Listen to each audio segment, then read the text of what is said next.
Isn't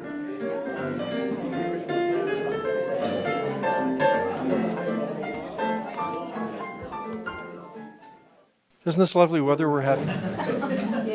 Yeah. Oh, gee. How many people here are visitors? Well, I'm glad you're here because last week you wouldn't have believed us when we said we have really nice weather here in the summertime. So I pulled out the shirt. I didn't get to wear this shirt last year, so I said, I've got to. And I was going to put on my shorts, too. My wife said that wasn't a good idea. It would scare everybody. So I didn't wear my shorts today. I just want to say one thing before I get started. I talked to Jenna yesterday, and I said, I know you sell some of my books in your gift shop, and so they've arranged to put them out. And this one, I guess these are from the gift shop, and if you're interested in getting one of these, I'm happy to autograph it, and you'll have to pay for it next door. And I said, because I'm talking about trails today, and because I have a book about the Dalton Trail, I said all the books, of these books that I sell today, I'll give all the proceeds to the museum. They do a good job here, don't they? And I also have this one, which is my most recent one, and if you haven't already been coerced into buying one, here's another chance.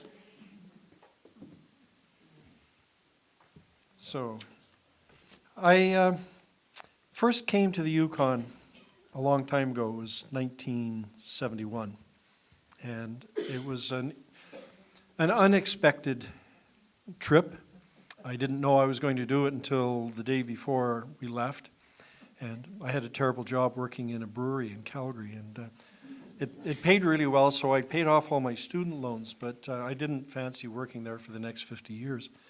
And a grad student from the university called up and said he needed an assistant. And I said, well, when do you want to go? And he said, how about tomorrow? And I said, well, how about the day after tomorrow? And off we went. And so we had some exciting adventures on the way up, but I'm not going to talk about highway because we're talking about trails. And it was a remarkable entree into my experiences and adventures with trails here in the Yukon.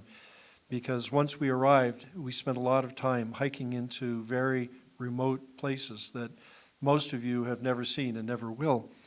And he was very experienced in the ways of the trail. His name was Jim Bennett, and he was from Bennettsville, North Carolina.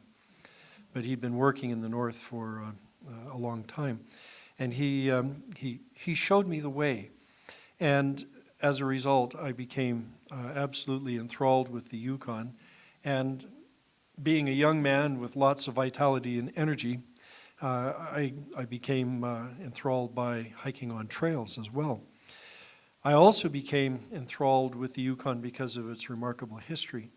And so I turned to the trails as a way to combine my interest with history and hunting out places that where things happened and where people lived in the past, with my love of hiking and the opportunity to go fishing and take photographs and enjoy the beautiful scenery.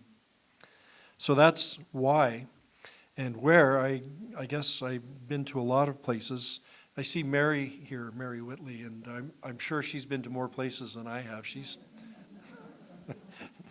still very active, and we love to talk about those places. But I've hiked in and around Whitehorse, and usually there's some excuse for that, hiking on the old tramway, not the one that everybody's familiar with, but the lesser-known one. And we had occasion, myself and another fellow, to hike into Touchai Lake before there was a road through there to Skagway, and that was exciting. And we hiked in the Kluwani area, into the Elsek Pass and up some of the creeks like Sheep Creek, and those were exciting opportunities as well. I even, before one of the hikes, I climbed to the top of Sheep Mountain, and the next day I could hardly move. My legs were so stiff. And it wasn't going up that killed me, it was coming down the hill. You use muscles you never think of. So I managed to hike that trail on that occasion, and we were carrying backpacks. by sort of locking my leg, and I'd lean a bit and swing my leg forward and put it down. And that turned out to be not as long a trip as we thought it would be. We hiked in places like the Gladstones on the far side of Kluane Lake, and it's interesting. We climbed high up on one of the peaks there to take some photographs and survey the area. And it's rather ironic that some 30-odd years later, they started uncovering artifacts there that were 8,000 years old. And these were buried in what they called ice patches. They were just snowbanks that never melted from one year to the next. And for 8,000 years, those artifacts had been sitting there. And I know we encountered some things that we assumed were artifacts that were of fairly recent vintage, but I'm not so sure now, knowing what we know about these ice patches. So that's the story of where and how I came here for the first time. I know that it was a few years before I actually got to stay here in the Yukon. So all I did, wherever I was dream about my trip to the Yukon and where I was going to go and what I was going to do. And I took careful notes of everything that I had with me when I first came up with Jim Bennett. And I used that list. It was like a checklist that I always prepared for weeks in advance, where I was going to go and what I was going to take with me, and cutting it down as much as I possibly could, and using dehydrated food and doing all those things to cut down the weight. I managed to get my pack down to 75 pounds. But we would go off and hike, and if I didn't have someone to hike with, I'd do it on my own. And I sort of think now in this day and age of modern technology, what it must be like when you're out on the trail and you get out of cell and you can't do this anymore. And I didn't have to worry about that. But nobody knew where I was, and so I'm just thankful that nothing adverse happened while I was doing that. So I'm going to read a little bit about one of the hikes that I took, and this one was to an area north of Champaign. It was on the Dalton Trail, and I kept coming back to that area, and I did so for almost 40 years, and eventually wrote a book, which was Dalton's Gold Rush Trail. And so part of the story is the making of the story, the adventure of going to places and seeing things and experiencing things. That wasn't the trip where I woke up in my tent and I could hear a bear breathing on the other side of the thin nylon. And on that particular occasion, I didn't move a muscle for about 45 minutes. And believe me, after you've been asleep all night, first thing you want to do is get up in the morning and go for a pee. And anyway, he wandered off and left me alone. May 1974, I was walking alone on the old Dalton Trail. The path was taking me north from the Alaska Highway toward the Huchai Lakes, and this section was still well-defined and easy to hike, a superhighway in the bush. In recent years, this section had been maintained by outfitters for pack horses. The trail led through country that had been filled with gold rush stampeders and livestock 75 years earlier. 50 years before that, Chief Koklux and a party of Chilkat raiders returned to Kluane over that route after destroying the Hudson's Bay Company trading post at Fort Selkirk, and that was in 1852. In 1898, a member of a prospecting party traveling this way took a photograph of grave houses at the old First Nations village of Huchai. This abandoned cemetery was my destination. Once a busy settlement, Huchai declined in population in the early 20th century as residents slowly gravitated to Champaign, a trading site on the Kluane wagon road that later became the Alaska Highway. The spring sun beat down on me. The snow that had fallen the night before was gone, and there was little likelihood of more precipitation. I had a good trail to follow and my destination clearly in mind. I should have been in good shape, but I was in pain. The night before, when I retired, I placed my boots outside my tent. I woke in the morning with a blanket of white covering everything, including the boots. I laced up my wet footwear and set out on the trail, certain that I could deal with that problem later. In a little while, I found a dry place where I had camped the year before with friends, archaeologist Steve Cassidy and anthropologist Alice Legat. We had set out on the same quest, but had lost the trail and failed to reach Huchai. This year, the place was hauntingly quiet. I set a fire on a bed of fine gravel, and once the fire had settled to a warm bed of coals, I dug down into the gravel, scooped some of it up, and placed it in my boots. Dry them from the inside out, like a good Boy Scout, I told myself, and I did. The boots shrank and became hard and inflexible, and by the end of the day, my feet were covered with blisters from toe to heel. My sturdy stride had been reduced to a painful shuffle.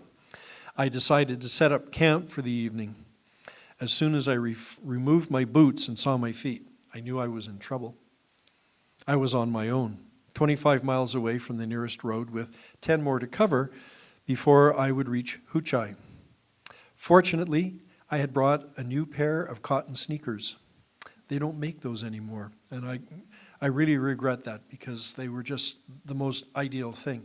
If I use them to cross streams and things like that, take off my hiking boots, put those on, and then I just hang them on my backpack, and they would dry very easily because they just through evaporation. Useful when crossing streams and easily dry, they were comfortable to wear at the end of a long day of slogging along the trail when my hiking boots felt like lead weights. For the next few days, I wore them loosely laced and limped along. I fashioned 2 walking sticks of branches and used them like cross-country ski poles, and they helped a lot. Nothing was going to stop me from getting to Huchai this time. Along the way, there were many features that revealed the history of the region.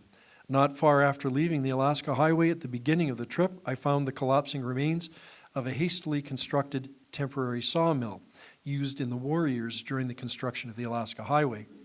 The most notable feature of the abandoned building was the large pile of cast-off beer cans that had accumulated there.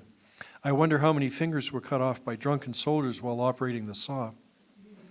At the end of the first day's hike, I had camped beside a noisy stream and then noted some poles and other signs of a previous campsite, apparently decades old, that revealed this as a stopping place for another party. I never found out who they were. At my campsite the second night, I found a recently abandoned brush shelter under the canopy of 2 large spruce trees. As an experiment, I decided to sleep out in this traditional structure to see what it felt like. I fell asleep in front of a small campfire and woke in the morning after a sound twilight sleep. Night has little meaning at this time of year and at this latitude, because in May, which is when I was there, it never got dark. Near this camping spot, I climbed a rock terrace. From the wind-swept, treeless prominence, I could see for miles in every direction. At my feet, in the loose gravel, I discovered small chunks of granular rock and a scattering of tiny stone flakes. I realized these flakes were the byproduct of tools manufactured at this small quarry by long-ago hunters. Probably they, too, had scanned the surrounding landscape for signs of other people or for game. I plodded painfully toward my destination and finally entered a grassy opening along the shore of the last of the Huchai lakes. After a few minutes of searching, I located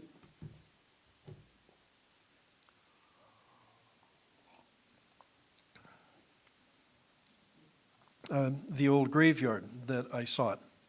Once, tiny grave houses stood neatly on posts above ground, each enclosed in a wooden fence, but most of these structures had collapsed.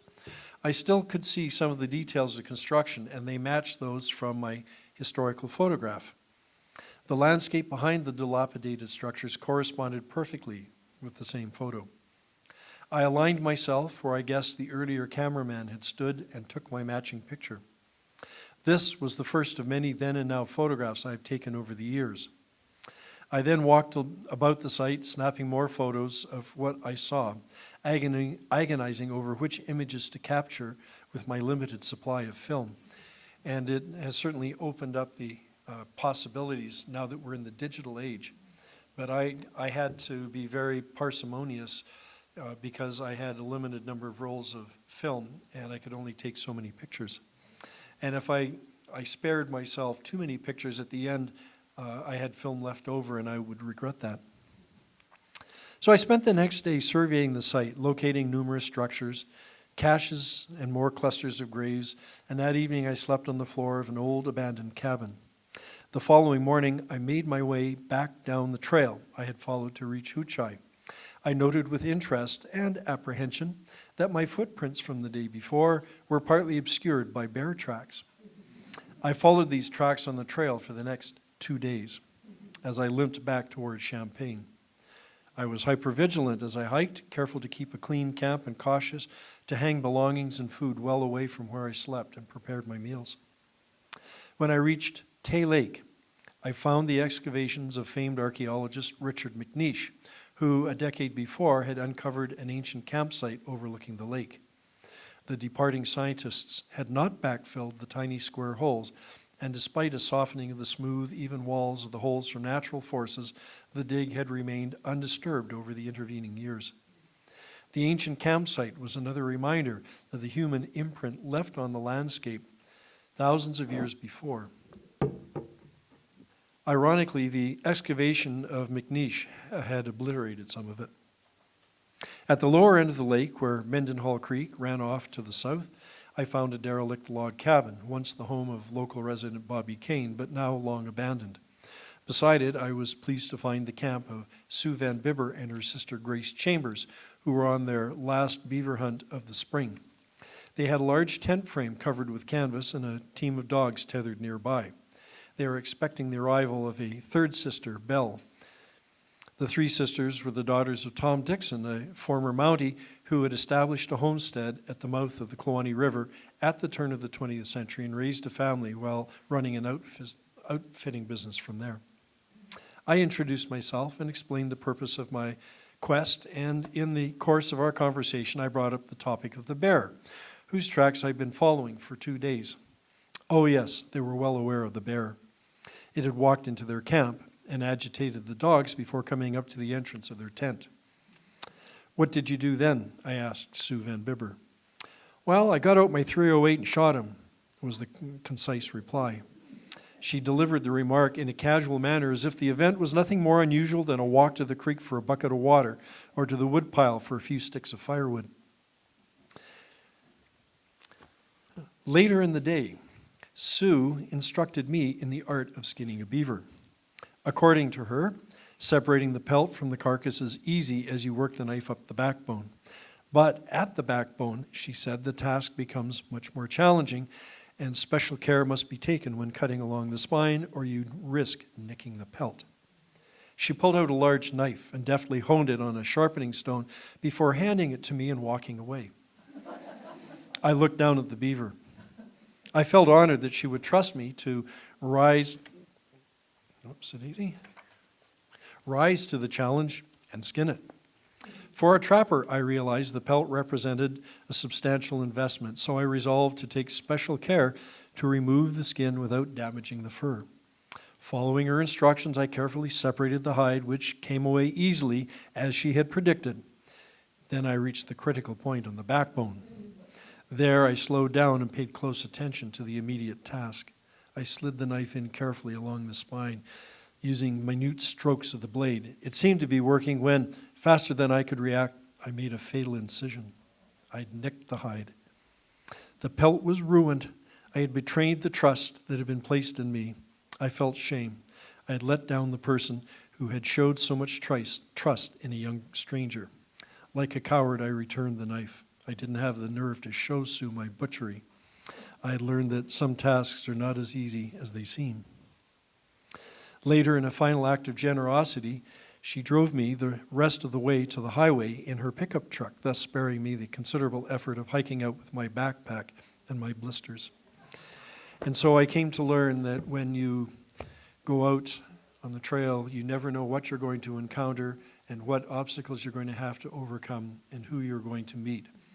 And I just loved every minute of it.